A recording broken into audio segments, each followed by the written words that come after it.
What's up, guys? My NFL video is up with a couple of plays for today. Some leans, including the one in this game right here, which maybe I should have bet on this game. The Chiefs. I leaned to the Chiefs. They're looking pretty good early on. Yesterday, 3-3. Not the greatest, especially after starting 1-0 with that Arkansas play. But the other two college plays did not go well. Kentucky really did not do much offensively. Statistically, that game was closer than the final score was. What can you do about that? Maybe it wasn't indicative that Mississippi State actually should have covered the game, but it was closer than the final score indicated, at least. The Minnesota Wild should have been a much easier win. They fell behind 3-0 in that game. If you look at the statistics in that game, they dominated the game statistically, as far as it was 40-15 in shots or something like that. They had way more hits, so they were the much more physical team. I think they won face-off percentage as well.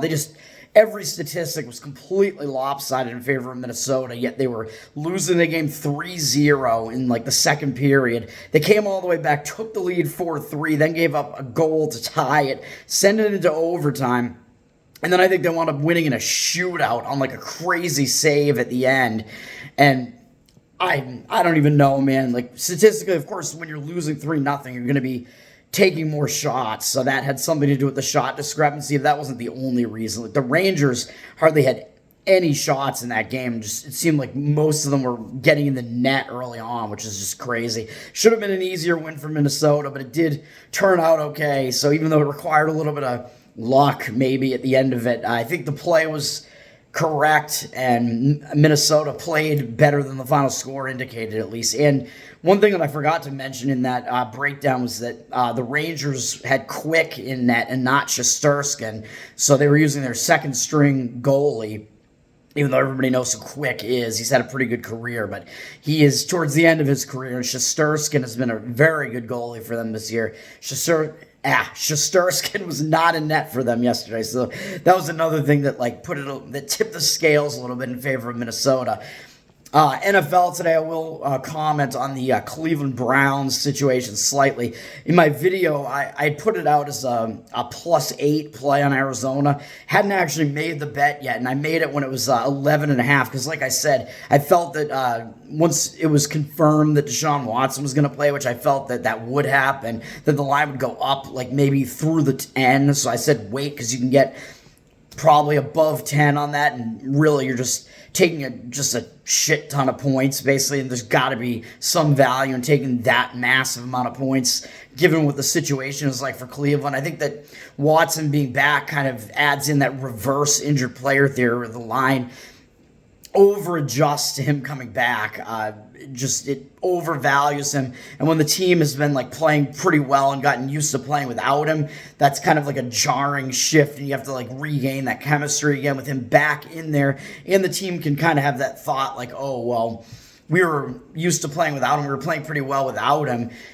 And now you kind of maybe take your foot off the gas a little bit, especially when it's in a situation where you're playing a one-win awful team like Arizona, and it's a team that's playing a quarterback in his NFL debut. So I think all that situation just puts value on Arizona. I took it at 11.5 once I saw the number was up above the 10, and it's gone even further than that. It's at 13, so I did not even get the best number, but at least I got a number above 10 on it. It's just a crazy situation. The total is so low that I think there's only value in taking Arizona. It's Cleveland, not an offensive juggernaut at all. Would not trust them laying so many points in that game. So I liked the Arizona side in general. And still, it's a massive, it's like a sandwich for Cleveland as well, coming back from a tough game in Seattle, having to come all the way back, and then they have Baltimore up next and Pittsburgh after that. So it's a game where they could just try to kind of cakewalk through it. So situation just all lines up again, kind of on the Arizona side. It was just a matter of how high is this number going to go, and what's the best number you can get. So that's what I'll say about that. And I still like the Buffalo play, of course. I like the situation there as well. You can watch my video, even though I basically just broke down the entire Cleveland game again, but I had to talk about it because The line has been moving, and a lot of it has to do with the timing of your bet and when you get in on that bet and take that bet. 2 plays today, one in the NHL. We'll start with the NHL. The NHL only has 2 games on the slate today, and one is New Jersey at Chicago, and in that one it looks like the Devils have gone from -220 to -215 as a road favorite. 88% of the cash on them, but 60% of the tickets. So it looks like somehow there's a cash discrepancy on the New Jersey side, but the line is ticked down a little bit slightly. I don't have much of a lean on that one, but one of these, I believe Chicago is played yesterday, so I don't know if I would trust Chicago on the back-to-back. And they had a decent win over playoff team last year, the Florida Panthers, who were actually in the Eastern Conference Finals last year, much to my chagrin as a Bruins fan. So Chicago maybe not in the best spot on a back-to-back off of a big win, but the Devils, they have this kind of sandwich, I think, between the Blues and, I want to say, who do they have next? The Avalanche? They have a big game up next. I forget who it's against. Yeah, so I don't like the spot for either of the teams, really, so I don't know what to think about that, which, of course, means the play I'm making is on the other game. I like this one a pretty decent amount. It's Vegas at Anaheim. And once I saw, speaking of the Avalanche, what Vegas did yesterday, I was like, what's their next game? I got to look to go against them. Vegas crushed the Avalanche 7-0 last night, which is just absolutely crazy. And if you look at the stats in that game, the game was not that lopsided. Colorado outshot them, although that's expected when you're losing the game by that much, and outhit them. So statistically, even though you get that shot discrepancy when you're losing by so much, you're just firing shots. Even so, it's still, like, the score is not totally indicative of how that game played out, I don't think. Vegas scored twice shorthanded. I think it was just, the game just got totally out of hand. It was just a bad performance on Colorado, on the part of Colorado's, like, defense and goaltending, really. But now Vegas, now they're 11-0. They just had that huge win against maybe the team that everybody thinks is their main competition to win the Western Conference here, which is Colorado, one of the best teams. And they have the LA Kings next, who are another one of the better teams in the West. Coming off all that, and they're playing a third game in 4 nights now, although the first two of those were at home. That's not a good rest situation at all for Vegas. And, of course, coming off a monster win, their biggest win of the season so far, and on a 4-game win streak, and now they have to go on the road, even though it's a short trip. Going on the road could, like, break your momentum a little bit when you're winning all these games at home like this. They just swept the homestand. You don't really want to have to go on the road and disrupt that momentum, especially not with no days off, to play a team that's not that good like Anaheim, even though they've been winning recently. They're on a nice win streak. Even so, you just come off that monster 7-0 win over the Avalanche, one of the best teams in hockey. And then you got the Kings up next. Certainly, I think you could overlook Anaheim, and you already beat Anaheim earlier this year, even though it was at home, 4-1. So not a good spot for Vegas whatsoever. So immediately I was looking to go against them in a letdown spot, but it turns out it's also kind of a sandwich spot, even though Anaheim, with their recent win streak, they are above 500. But if you look at their wins, the one good win they had was at Boston, which that was a bad spot for Boston. I was on the Ducks in that one. Boston was returning from a long road trip in that one, I believe. And I believe the Ducks were down 3-1 with 2 minutes left in the game. They somehow scored twice, sent it into overtime, and won into overtime. So probably they shouldn't really have won that game. And the other wins they have are against Columbus, Philadelphia, Pittsburgh. It looks like they're down this year a bit, even though they're a big name. And then Arizona. People are going to look at that and not be totally impressed by what Anaheim has done. Well, especially Vegas might not be totally impressed with what Anaheim has done. So I think, like I said, it is a spot where Vegas could overlook the Ducks. And the Ducks have had 3 days off, and they have not had to travel after that overtime win over Arizona. They've had much more rest. Vegas has played 2 times in that span that Anaheim has had off. Anaheim hasn't played since the 1st, and Vegas played on the 2nd and the 4th. So Anaheim, the much more rested team coming into this, have had extra time to prepare. You might argue that, well, going into that, like, a little bit extra break might, like, break their momentum because they have been winning. Normally, I would say, yeah, that's true. But when you have the returning champs coming into your house, you have Vegas coming in, I don't think that's a spot where you're going to overlook your opponent. I think you're going to be focused. You're going to use that time off to prepare something. You lost to them already. You have adjustments to make. Situation lines up very nicely, I would say, on a play on the Anaheim Ducks here. The line has gone down from Vegas minus 178 to minus 169 as a fairly heavy road favorite, even though I think there's got to, like, their rest situation is probably factored into it a little bit, but Vegas, everybody knows they're the returning champion. They haven't even lost this season yet. They're the only or I believe their only loss was in overtime. They're the only team now with the Bruins losing, unfortunately, in regulation to the Red Wings last night. Vegas, I believe, is the only team left in hockey with no regulation losses. So they're still going to be an overvalued team. Everybody knows how good they are. But they've ticked down to the minus 169 road favorite. 93% of the cash on them, but 83% of the tickets. So even though it looks like there's a cash discrepancy on Vegas, I don't buy it. Like, as I talked about the situation, the situation is lopsided in favor of Anaheim, I would say, and the number's gone down on Vegas. So that's not really indicative that the more respected money is on Vegas at all. It's more indicative that the more respected money is on Anaheim to drive that line down a little bit. So I like Anaheim for all those reasons. I took it on the money line, plus 158. Nice home money line dog situation there. Excuse me. And just everything about the situation pretty much lines up on Anaheim there. So I like it. That's going to be that play. Then in the NBA, somewhat of a short card as well, because Sunday is the day for the NFL. So these other leagues don't have, or these other sports don't have too many games going on. Just to leave Sunday kind of open for the NFL there. The game that I'm going to be playing here, even though it means laying a road favorite here, is I'm going to be on the Toronto Raptors.